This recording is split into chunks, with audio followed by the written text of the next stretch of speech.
You still wear the ring. You put it on every morning without thinking about it, the same way you put on your watch or your shoes. From the outside, nothing about you looks any different than it did 5 years ago, 10 years ago. You show up to family dinners as half of a couple. You sign holiday cards with both your names. Nobody watching your life would ever guess the thing you've never said out loud. Not to your spouse, not to your closest friend. Maybe not even fully to yourself, until right now, hearing it named by someone else. The truth is, somewhere along the way, you stopped feeling married. Not stopped being married. The ring is still there. The paperwork is still filed. The life is still shared. But the feeling of it, the sense of actually belonging to someone and having someone belong to you, quietly went somewhere you can't locate anymore. And you've been carrying that alone, because saying it out loud feels like admitting to a failure you can't even fully explain. How do you tell someone, "Nothing is technically wrong, and I still don't feel married," without sounding like you're inventing a problem, or worse, like you're about to leave? So instead, most people just keep the ring on. Keep showing up. Keep hoping the feeling quietly returns on its own, the way it quietly left. If that's the truth you've been sitting on, I want you to know something before we go any further. A hidden feeling isn't the same thing as a false one. What you're feeling is real, even if you've never once said it out loud. And you're not the only person wearing a ring that feels heavier than it looks. I've talked with a lot of people carrying exactly this, a private, almost secret sense that the marriage on paper and the marriage they actually feel inside have quietly become two different things. I want to be honest with you before we go any further, because I think you deserve that more than you deserve a comforting oversimplification. I'm not going to tell you this feeling automatically means your marriage is over. I'm also not going to tell you it's nothing, something you should just push down and keep performing your way through. What I am going to do is walk you through why this specific kind of hidden disconnect happens, why so many people carry it in complete silence for years, and what your real options actually look like once you stop hiding it, even just from yourself. Not because there's one answer that fits everyone, but because a truth you've never said out loud deserves to at least be looked at honestly, instead of carried alone indefinitely. When someone reaches this exact place, still wearing the ring, no longer feeling what it represents, there are really only a handful of paths this tends to take. The first path is continuing to keep it hidden, performing the marriage outwardly, functioning as a couple in every visible way, while privately carrying a feeling nobody else knows about, including possibly your spouse. The second path is beginning to bring the truth into the open, carefully, starting with yourself and then, if it feels right, with your spouse. Not as an accusation, but as an honest disclosure of something you've been carrying alone. And the third path is using this hidden feeling as information, a signal worth examining honestly, to understand whether what you're experiencing is a season that will pass, an unaddressed wound that needs attention, or a genuine shift in how you feel about the marriage itself. I'm not going to tell you which path is yours. I can't know that from here. But I do want you to understand what tends to happen down each of these three roads, because most people who carry this kind of hidden truth never actually look at it clearly. They just keep carrying it, quietly, for years. Let's start with why this specific gap opens up. The gap between still being married on paper and no longer feeling married inside. Because I think it's more common and more understandable than the silence around it would suggest. Feelings of belonging, of being chosen, of actually feeling married rather than just being married, aren't static. They're built and maintained through 1,000 small moments of attention, of being seen, of choosing each other actively rather than just remaining in proximity.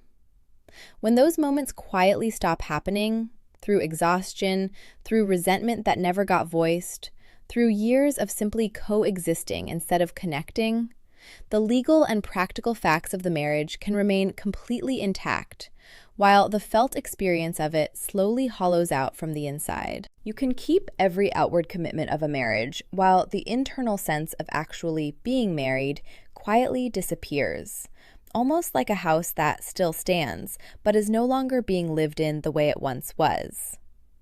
It's also worth naming that this feeling doesn't always announce itself clearly.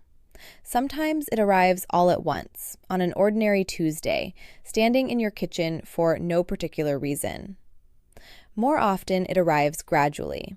So gradually that by the time you actually notice it, you can't remember when it started, or whether there was ever a single moment you could point to. That vagueness is part of what makes it so hard to talk about. It's much easier to explain a feeling that has a clear cause than one that simply crept in over years, which is exactly why so many people carry it silently instead of naming it. There's no tidy story to tell, just a slow accumulation with no obvious beginning. And here's something worth sitting with, because it applies to almost every decision inside a situation like this. Everything you do or don't do carries a short-term consequence and a long-term one. In the short term, hiding this feeling is protective. It avoids the vulnerability of saying something you're not even sure how to put into words.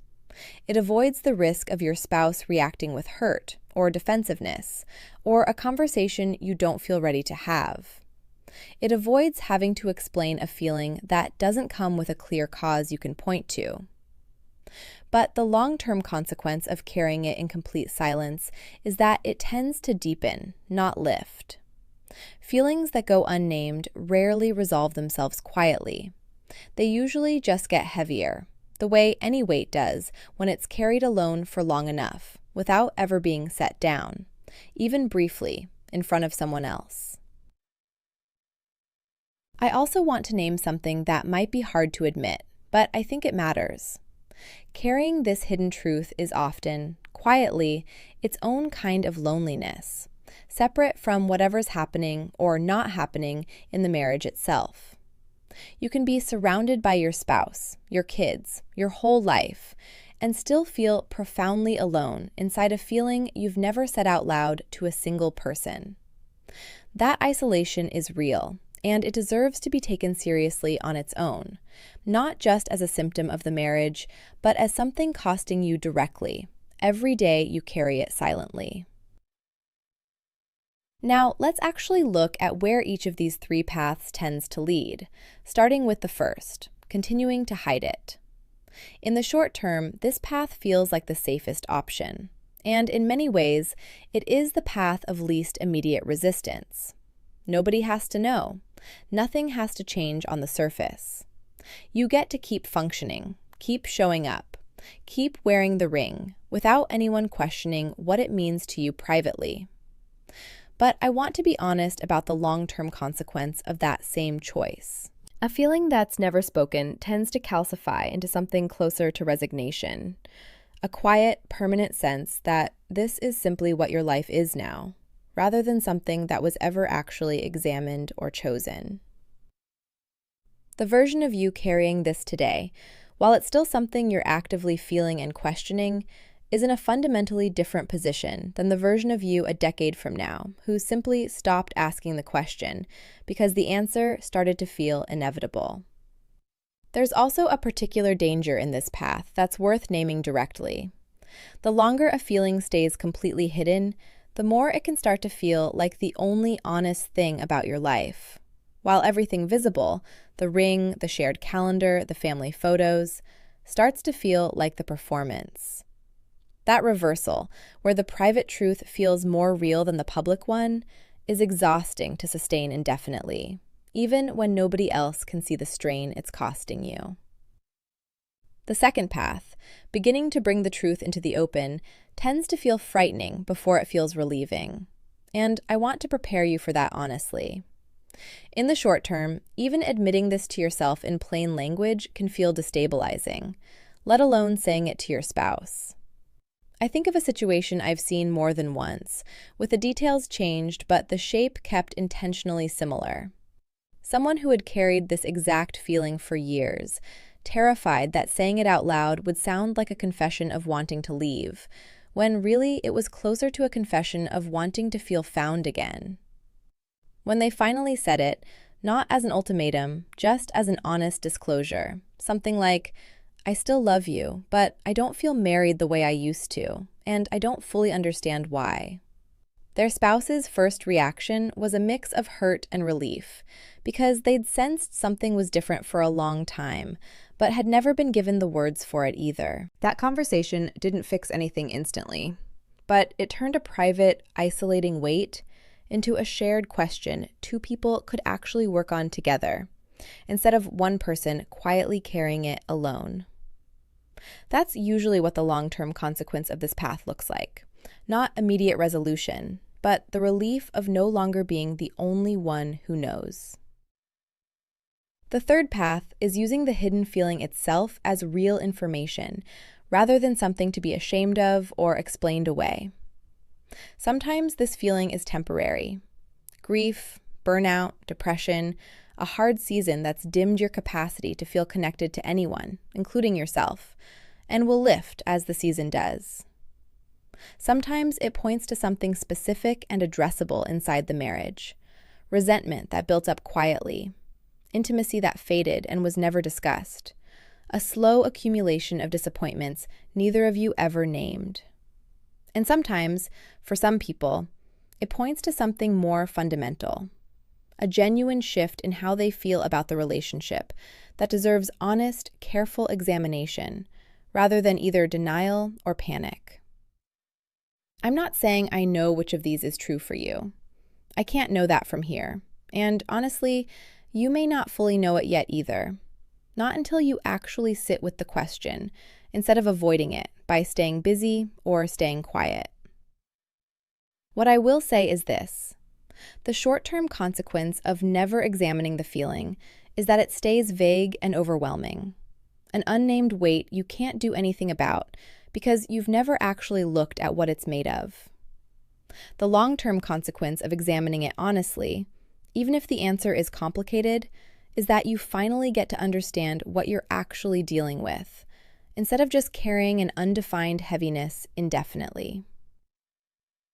I think this hidden truth scares people more than almost anything else in a marriage, precisely because it feels so private and so hard to justify with a clear cause. There's often a specific fear underneath it too, the fear that naming it out loud will somehow make it more true, more permanent than it currently is while it stays unspoken.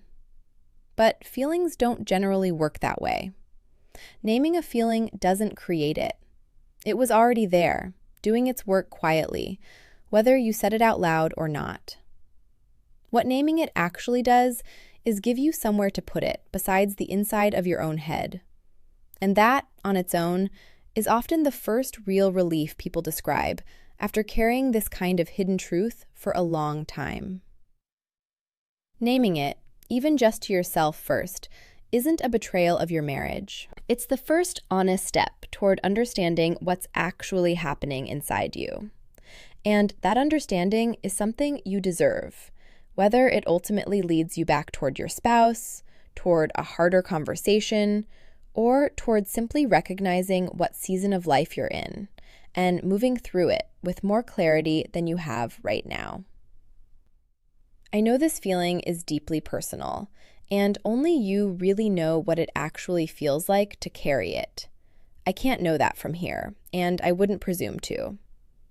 But if you want something that walks you through this more deeply, a way to actually work through what this hidden feeling is made of, instead of just carrying it silently, I put together 3 step-by-step guides for every stage of a marriage crisis, including exactly this kind of moment: the Complete Marriage Rescue Trilogy.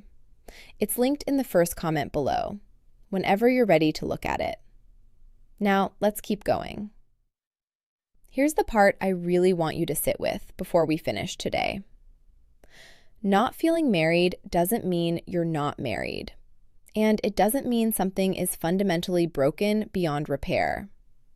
It usually means something inside you, or inside the relationship, has gone quiet and unexamined for long enough that the feeling stopped matching the facts. That gap is worth looking at honestly. Not because looking at it guarantees a specific outcome, but because carrying it silently, indefinitely, is its own kind of cost. One you've likely been paying alone for longer than anyone around you realizes. I'm not here to tell you what to do with this. That's your truth, and it's your decision how and when to bring it anywhere. Nobody outside of you, including me, gets to tell you you're ready before you actually are.